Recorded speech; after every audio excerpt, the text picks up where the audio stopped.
put everything I have into what I do. All right, if I apply to be a janitor at, say, a car dealership, and I'm responsible for the second floor bathrooms, those are going to be the cleanest bathrooms in that car dealership. All right, not because I'm trying to kiss up or I'm trying to get a promotion, because I take pride in what I do and I want to do a great job. That's just what values that I've instilled in myself, is that I want to be the best at what I do, or at least trying. All right, and if somebody walks in those bathrooms like, man, it's freaking clean up in here, you know, who cleans the bathrooms? You never know who could say something like, look, if he takes this much pride in cleaning bathrooms, imagine if we gave him a greater responsibility. Imagine if we gave him this or that. Imagine what he could do with that. And I think that's what the auto auction company says, like, man, if this guy is this good of a driver and shows up on time and is very nice to people and very social and interacts and speaks to people with respect, imagine if we promoted him to a coordinator. And then imagine if we promoted him to head coordinator.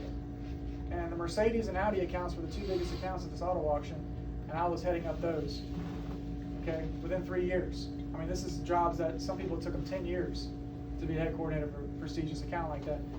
3, all right? And I'm not bragging on myself. I'm not being egotistical when I say this. I'm just saying that I do the best that I possibly can, and whatever happens beyond my control, I don't worry about. But when they said they wanted to promote me, I'm like, yeah, sure. You know, paychecks get bigger. Paychecks get bigger. Responsibilities get bigger too. All right, so I meet my wife in an AA meeting, okay, because I thought it was important that if I do get in a relationship, it needs to be someone who at least understands that I do have alcohol and drug addiction history. And we have that in common. She's also a Christian. We have that in common. She is one of the sweetest, kindest people that I've ever encountered. We don't have that in common. But that's something that I really admire about her. She has a positive, upbeat attitude. She has a beautiful smile.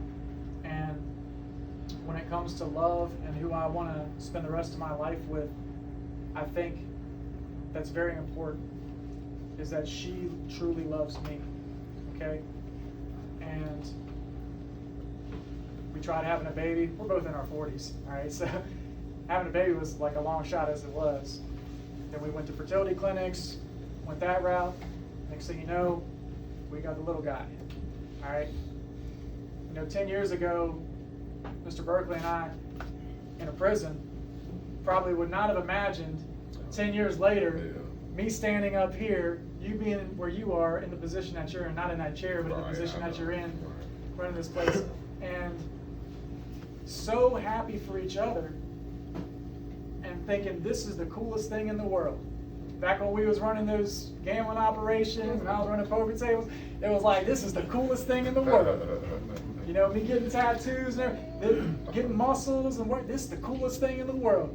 But now, having a family, having a career, responsibilities, and living this life out here with our heads held high, not having to look over our shoulder for where the police are at. And if we see a police officer, we don't get nervous. We don't get scared. It's like, oh, there's a cop. Who cares? That's what's cool.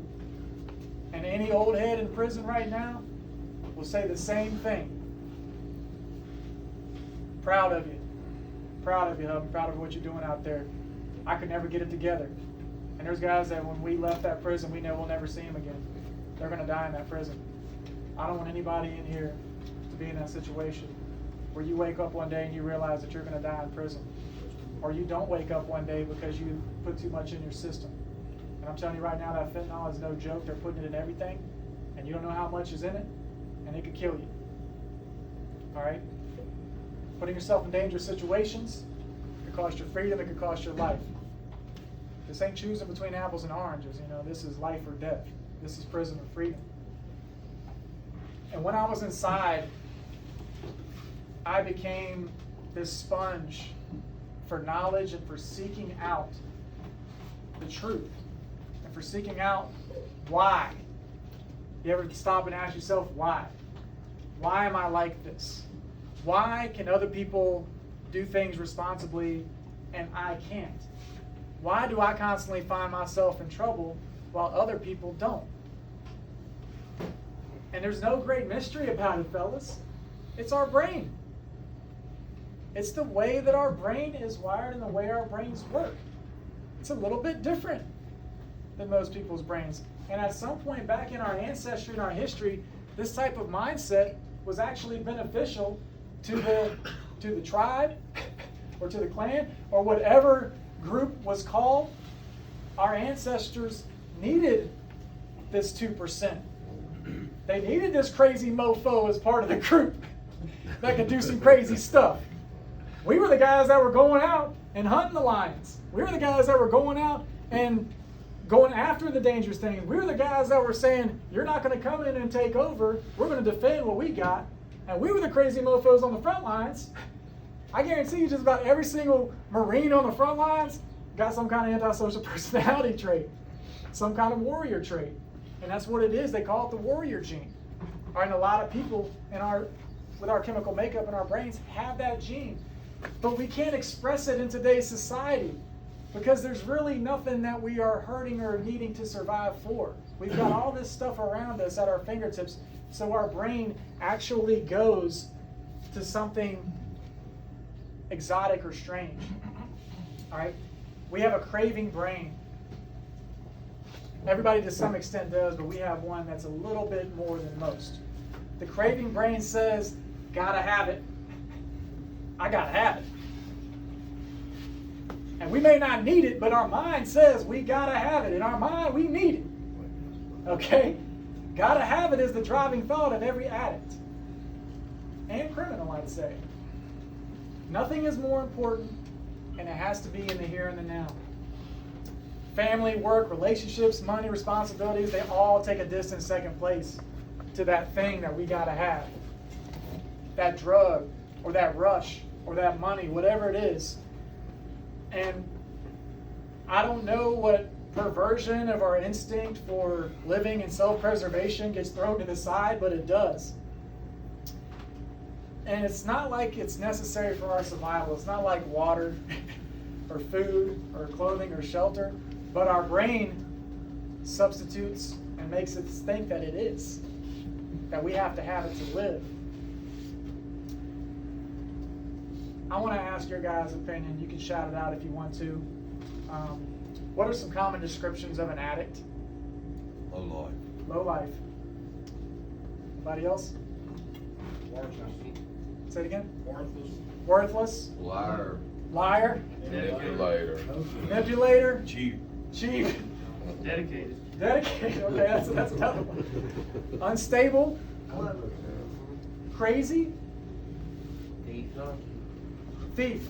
Greedy. Hopeless. All these things, right? All these things people use to describe an addict. But what's the truth? The truth is that the brain has substituted an addiction for a vital need that it thinks it has to have. So, the part of your brain called the limbic system is responsible for survival. Eat, run, reproduce. Those are three things that are necessary for survival of our species, the human being. Okay? Eat when it's time to eat. Run when there's danger. What is that? No, fear. Fear. Fear makes right. you run. Fight or flight. That's what they call it. You're either the fight or you're running. Okay? Us crazy whacked out dudes in here, we're probably going to hit the fight button before we hit the flight button. Okay? Just how we're made up. All right? But that's how we survived as human beings for thousands of years too. It's because some of us stood up and fought, and some of them ran back and ran. The ones that fought were able to go back and take care of the ones that ran. But eat, run, reproduce. Eat, run, reproduce. The dopamine levels in your body's chemical makeup actually increase, giving us a rush when we have those eat, run, reproduce instincts kicking in. So we get a high on the chase for what we want. Has any of you guys ever been dope sick? All right. And when you finally got what you needed, you got the dope, you got the drug, whatever it was you needed, and hadn't even put it in your system yet, did you feel like this euphoric sense of relief? Yeah. Just the thought of It's knowing. right, just because you knew it. It's right here in my pocket. When you find it, Oh, man.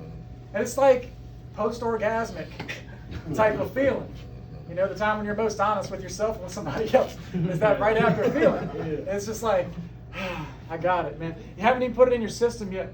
Even though your body has just given you all the withdrawal signs, you got it in your pocket, and it's like those withdrawal symptoms all of a sudden just kind of dissipate and just kind of go away. And it's just like, that's weird, but you know, I'm going to put it in my system soon. When I get back to the house and I get the band and I get everything ready, the syringe, whatever. But just knowing that I have it, I got a release of dopamine into my system. In today's world, we have confused the survival mechanism of thinking addiction is necessary to survive. That's all it is, because our brain has substituted one thing for another. Our addiction for the survival instinct. And since so many of our needs are met, such as food, water, clothing, shelter around us, you know, if we find ourselves on the street, we can go to a homeless shelter. All right, we can get our needs met, our immediate needs to stay alive can be met. We're not out on some desolate plateau with no food or drink or water or anything like that, okay? We have access to things. So our brain still has the instincts and still wants to substitute it with something else. So we fill it. Alcohol, pills, overeating, sex, gambling, cigarettes, nicotine, whatever the case may be, we're going to fill that instinctual desire. And there is a part of our brain called the nucleus accumbens, which is responsible for the go and get it desire. The chase is on. All right? The chase is on. And there's other areas of our brain that have an effect. There's like 4 different areas: the ventral tegmental area, the amygdala, limbic cortex, and the olfactory cortex. The olfactory cortex is sights, sounds, and smells. You ever smell something that reminds you of your addiction or something in your past, and you got like a strong craving for it? It could be biscuits. Because after you got high the next morning, you went out and got biscuits from Tudor's Biscuit World or something. I try to use West Virginia places. Right, marshmallows and hot chocolate. You know, I went to Tudor's Biscuit World, they didn't have any biscuits. No, my friend did. Takes like a third. It sounded better than the first person now. So we get this feeling, and this memory sparks, and we want to go after it. How do we stop ourselves? All right? There's certain things that aren't debatable. Hunger is not debatable. You tell me you're hungry, I got to believe you. I can't debate you on that. You got the feeling. It's inside of you. It's in your stomach, it's ground. Some of y'all got that feeling right now. You can't wait to get out of here and get something to eat. All right? So it's not debatable. The survival system senses the need for food. Then it produces the symptoms of hunger. That's where your nucleus accumbens part of your brain gets involved.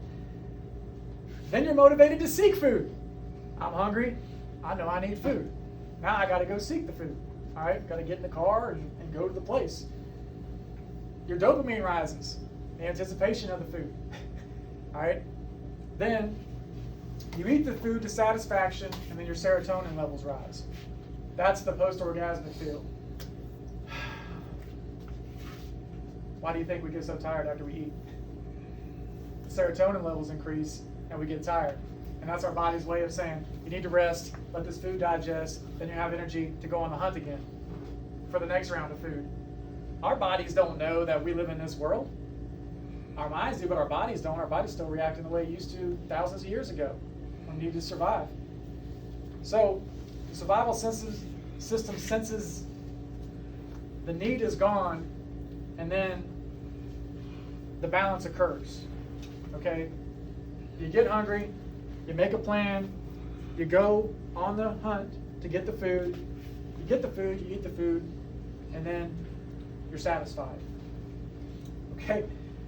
So our new need in our mind is also not debatable in our mind. The drug, the alcohol, whatever it is, it's like the hunger, it's like the food. Our brains cannot differentiate between the two. Normal, everyday, non-addict society can differentiate the two, but our brains can't. Really? Really. Our brains cannot differentiate. We akin our addiction to hunger and eating food. We feel it is necessary to survive in our minds, the way our brains work. We feel it's necessary to survive. And we can't separate the two. We can't distinguish anymore. It becomes blurred. It becomes lost. And there's triggers, all kinds of triggers that initiate that survival instinct. It's not a need that we can see right now, because you guys are thinking clearer right now. But when you're in your addiction, tell me you can't make that distinction. No, it's the same. I need it. I got to have it. I'm going to go get it. So this is the landscape shared by all addicts, is that we crave it and then we go out and get it. What can we do about it? Don't you hate when people tell you all this information and they don't give you one piece of solid advice on like how you can apply it to your life? That used to get me so upset and so angry. Okay, you told me my brain works like this. What do you want me to do about it? What can I do about it? Tell me something. All right, I'll tell you. What can we do about it? First, we got to seek help and acknowledge that there's a problem. All right? You're here. I hope by now you've acknowledged that there is a problem. I'm guessing 10 years ago you didn't expect yourself to be sitting in a chair here today. So that's first sign, indicator that maybe I had a problem somewhere along the line. If I ended up here somehow. Medications in some case can help the chemical imbalance in the brain. Some of us just really have to balance that in our minds. That's something you have to seek out through therapy and a psychiatrist and counseling, is if you have something in your brain that needs to be balanced, there might be some kind of medication that can be taken. That's the clinical side of it. Support groups, surprisingly, actually simulate dopamine rush and serotonin release. I don't know if you guys know that. Counseling, one-on-one, dopamine, serotonin works hand in hand. It's like we keep things inside, but then when we get them out of our system, we feel this kind of relief. I feel better. I feel glad that I shared that in that group. You know, it's not on the same level that pumping an 8-ball in your veins is, but it's something. And addicts, we need something. Okay, we can't have total nothingness, because then we lose purpose. We lose focus, we lose motivation. We have to get something out of it. When I go into my community and I try to reach out and help other addicts, I get something out of it. Yes, there is a selfish part of that in me. I like to feel good too. What used to make me feel good, I've replaced it with something that actually makes me feel good and benefits other people. Used to be it just benefited me. Made me feel good, I feel good, don't care about anybody else. That's my social brain. I have to rise above it and be aware of it. Just the fact that I'm talking to you guys about this is making you guys aware of how your brain works and can give you added fuel to be able to sense the signs and see the signs in your mind working and not act on those things. One of the greatest values that I gained from all my years of recovery, I just celebrated 21 years of sobriety. No alcohol, no active drug addiction. 21 years. What I got was a higher level of awareness. That was the greatest value that I gained, was I know why I did the things that I did to begin with. And I can actually see myself from a higher plane of existence. Kind of like a guardian angel on your shoulder. I can actually like be that person to myself and say, Mark, nope, your mind's starting to drift. You're starting to think those stupid thoughts again. Where did those stupid thoughts get you before? In a bad place.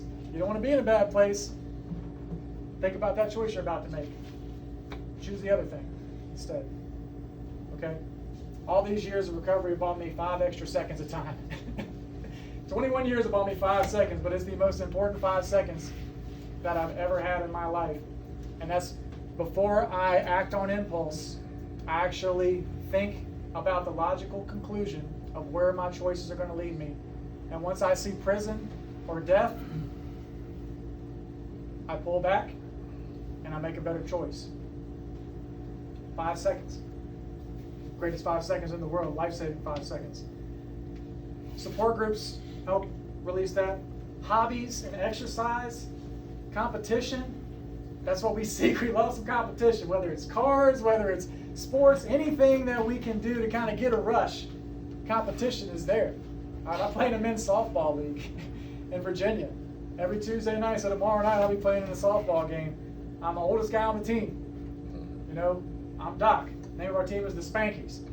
It's spelled like Yankees, but Spankies because we spank the competition. All right, don't ask me why they come up with that name, but that's our team. We got the pinstripes, uniforms. So I get out there and I'm pitching, and man, I'm telling you, I feel like Greg Maddux on the mound. I'm slow pitch softball, you know, they're going to hit it when they hit it. But I feel like Greg Maddux on the mound, man. It's that competition. It's that rush I get. It's the ninth inning or the last inning. All right, our team's down by 2 runs. I'm up to bat leading off, and I bat left-handed. Boom, I crush a ball over the fence. All right, team's going crazy. We're down by 1, nobody out. Meat of our lineup coming up. We end up winning the game. Everybody's jumping around. That's releasing that dopamine and serotonin, kind of like a drug rush. But I'm doing it in a way that's not going to cause me to go to prison. Not going to cause me to have to go to rehab again. You see, we have to find substitutions for these things that we've been putting in our system for so long and thinking that we need it when we don't need it. We just need a substitute for it. Accountability. We have to have our accountability buddies. Somebody that we know and we trust. Somebody that we respect to tell us the freaking truth. Tell me the truth when you see me starting to fall off the path. Tell me the truth when you see me starting to slip up. Even if it's something minor, tell me the freaking truth. All right? That's something that needs to go on in here is we have to tell each other the truth. If we really care, we have to tell each other the truth. Even if the truth hurts, we have to tell each other. Okay? Because somebody told me. Now I'm okay with people, you know, telling me the truth, holding me accountable. And we have to have an internal desire from within to want to make this change and to want to maintain it for the rest of our lives. You might have heard this expression before, it has to be our idea. Now, I don't know at what point this whole recovery, living my life in a good way, became my idea. I'm just glad that it did eventually become my idea. Because when it's my idea, I take the necessary steps to do it myself without having to be told what to do. Now, there was a point in time when I was told what to do, and I tried it on until it became who I was. Some of you guys are going to feel like the fakest person in the world in here. You're going to feel so fake sometimes because it's like, man, this isn't me. This is who I really am. This isn't what my normal natural instinct is. My normal natural instinct is to just look the other way when you're doing what you're doing. Not to confront you about it and to try to help you. My normal natural instinct is when you're late, I don't give a crap, it's you, it ain't me. Not to hold you accountable for it. You know, but it's those things that we have to do if we want to get better. All right, so I don't know when that exactly happened, but all I know is when it became my idea, the self-motivation took over from there. This is my life, this is who I want to be. Okay? Yeah, it felt fake at first, but then it became who I am. All right? When I first picked up a basketball and started dribbling a basketball, I was fake as heck. I ain't never played basketball before. They might even look at me like, that's a basketball player. They'd be like, man, that dude's fake, man. He ain't no real basketball player. But then I practiced, and I practiced, and I practiced something that I was uncomfortable at, something that felt fake at first, until I was dribbling between my legs, and I was spinning the ball on my finger, and I was knocking down 3-pointers. And next thing you know, somebody looks at me and sees me on the playground warming up, and they're like, that's a basketball player right there. Ain't nothing fake about them. It's a basketball player right there. But I didn't start off that way. I didn't just automatically go out and that's who I was. I had to practice. I had to practice something I wasn't comfortable with until I got comfortable with it. We have to do that in here. We have to practice these things on a daily basis. These principles, these values.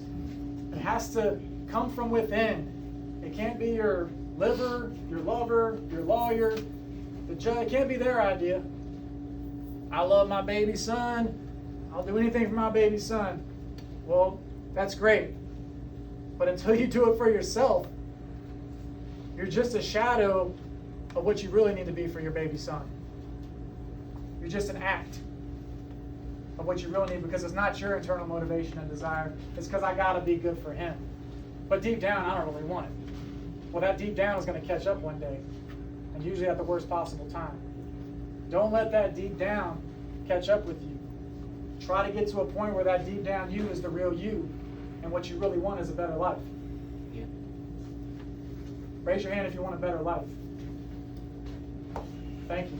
I'm glad everybody raised their hand. Otherwise, we're going to stay another hour and most of the time. Just kidding. I'm wrapping up right now, guys. So, the 4 steps to freedom from addiction. It starts off with gotta have it. All right? I gotta have it. I gotta have it right now. Then it becomes, I gotta avoid it. I gotta avoid it at all costs. That's abstinence. That's not recovery. That's just abstinence. That's just not doing it. Now, my first 7 years of my sobriety was just abstinence. I just wasn't doing it. Not that I had a desire, I just wasn't doing it. So I went from gotta have it to gotta avoid it. Then it's going to get to a point, and you're going to love this point, where you say, I don't need it. I don't need that anymore. And then, when you get even further along, your quote is going to be, I don't even want it. I don't like it.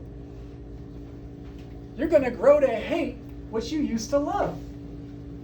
When I see the liquor and the alcohol and the 7-Eleven and the Cool Walk by it, you know what it looks like to me?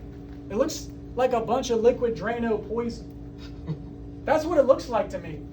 That's how turned off I get when I even look at it. When it used to be, that's what fueled my day, was alcohol and drugs. It's like, it's poison. And if you think about it, alcohol really is just poison. Your body's reacting to poison. You ever heard of alcohol poisoning? Yeah. You drink too much, it's because alcohol is poison. It's just, right, it's diluted poison. And the drunkenness you feel is your body's reaction to poison and trying to get rid of the poison in its system. That's the buzz. It's your body trying to reject poison. But then we get addicted to that feeling. And it's like, I'm going to continue to drink poison until I feel that buzz. And I'm going to feel like crap for the next day or two. And then I'm going to do it again.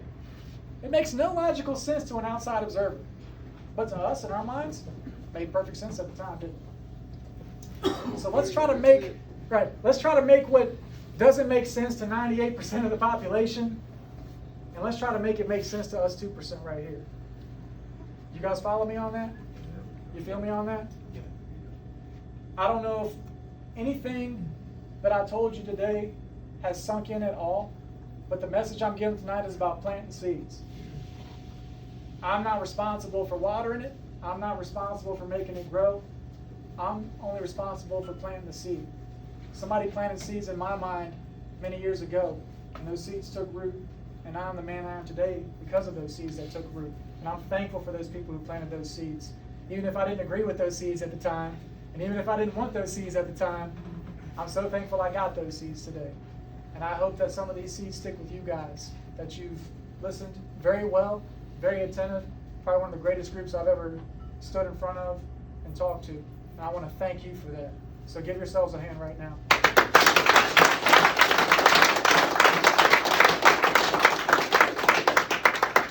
Turn it back over to your director, Mr. William Berkeley. Thank Let's you. give Mr. That's Hubble all a I round.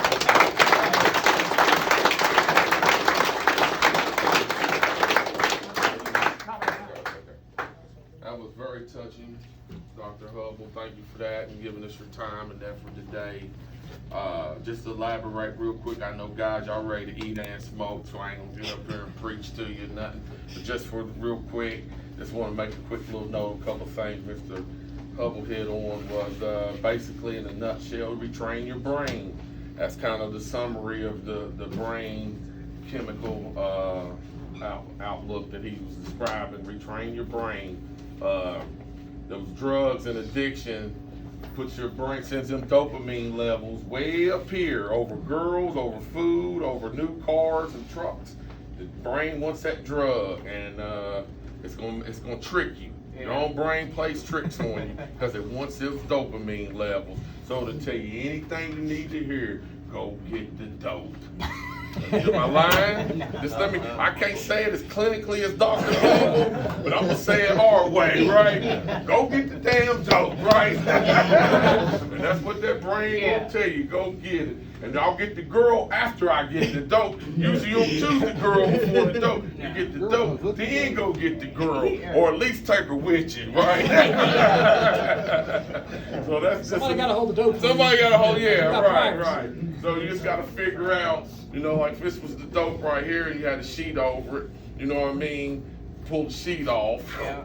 Figure out what's the sheet doing that's causing the underneath stuff.